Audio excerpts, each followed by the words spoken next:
اعوذ باللہ من الشیطان الرجیم، بسم اللہ الرحمن الرحیم۔ شروع اللہ کے نام سے جو بڑا مہربان نہایت رحم کرنے والا ہے۔ آج کا عنوان ہے حضرت ابراہیم علیہ السلام نے بتوں کو کیوں توڑا۔ آج اس کے حوالے سے ہم بات کریں گے۔ بہت ہی دلچسپ واقعہ ہے۔ حضرت ابراہیم علیہ السلام اللہ تعالیٰ کے عظیم پیغمبروں میں سے ایک ہیں، جن کا ذکر قرآن مجید اور دیگر آسمانی کتابوں میں نہایت عزت و احترام کے ساتھ کیا گیا ہے۔ آپ کو خلیل اللہ یعنی اللہ کا دوست کا لقب بھی عطا کیا گیا۔ حضرت ابراہیم علیہ السلام کی زندگی کا ہر پہلو درس و عبرت سے بھرپور ہے، مگر ان کی توحید پرستی اور بت پرستی کے خلاف جدوجہد کا واقعہ بالخصوص ایمان کو تازگی بخشتا ہے۔ اس مضمون میں ہم اس عظیم واقعے پر تفصیلی سے روشنی ڈالیں گے کہ حضرت ابراہیم علیہ السلام نے بتوں کو کیوں توڑا، اس کا پس منظر کیا تھا اور اس سے ہمیں کیا سبق ملتا ہے۔ حضرت ابراہیم علیہ السلام کا زمانہ اور ماحول۔ حضرت ابراہیم علیہ السلام کا تعلق عراق کے شہر بابل سے تھا۔ اس وقت کا معاشرہ شدید شرک میں مبتلا تھا۔ لوگ لکڑی، پتھر، مٹی اور دھات کے بت بناتے، انہیں اپنے ہاتھوں سے تراشتے اور پھر ان کی پوجا کرتے۔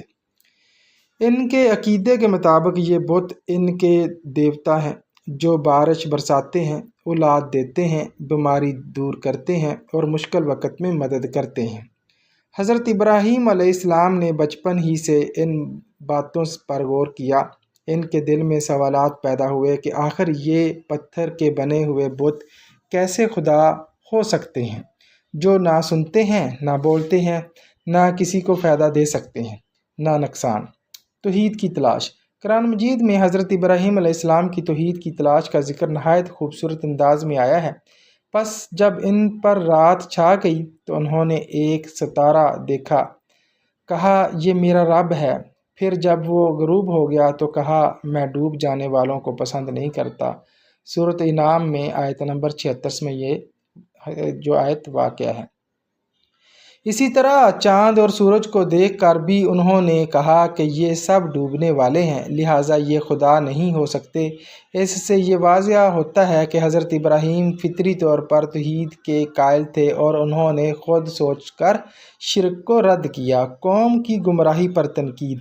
حضرت ابراہیم علیہ السلام نے جب اپنی قوم کی گمراہی کو دیکھا تو انہیں راہ راست پر لانے کے لیے دلائل دیے۔ قرآن میں ان کے الفاظ یوں محفوظ ہیں، کیا تم ان چیزوں کی عبادت کرتے ہو جنہیں تم خود تراشتے ہو، حالانکہ اللہ ہی نے تمہیں اور تمہارے کام کو پیدا کیا۔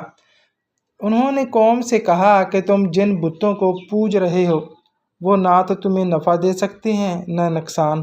تم ان کو کھانا کھلاتے ہو، ان کو لباس پہناتے ہو، وہ خود محتاج ہیں، تو بھلا خدا کیسے ہو سکتے ہیں۔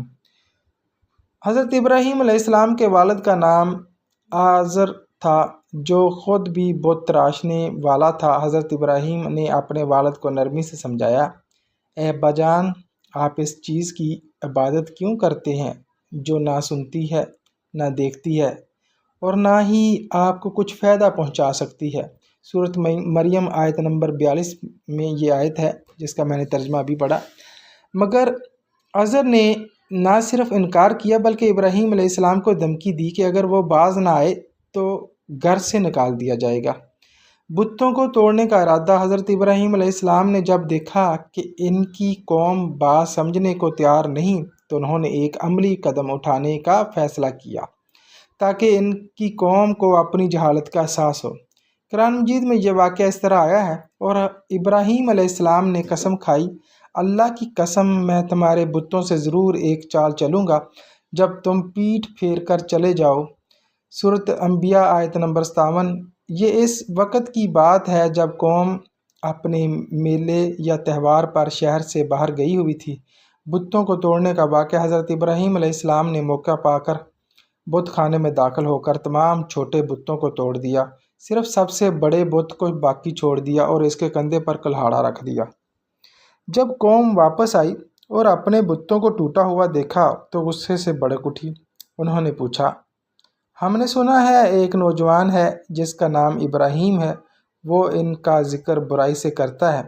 پھر حضرت ابراہیم علیہ السلام کو دربار میں لایا گیا اور ان سے پوچھا گیا، کیا تم نے ہمارے معبودوں کے ساتھ یہ سلوک کیا؟ حضرت ابراہیم علیہ السلام نے بڑے حکیمانہ انداز میں جواب دیا، بلکہ یہ سب اس بڑے بت نے کیا ہوگا، اگر یہ بولتے ہوں تو ان سے پوچھ لو۔ یعنی جس کے کندھے پر کلہاڑا رکھ دیا، کہنے لگے کہ ان سے پوچھو، اسی نے ان چھوٹے بتوں کو توڑا ہوگا، کیونکہ یہ ان کو برداشت نہیں کرتا۔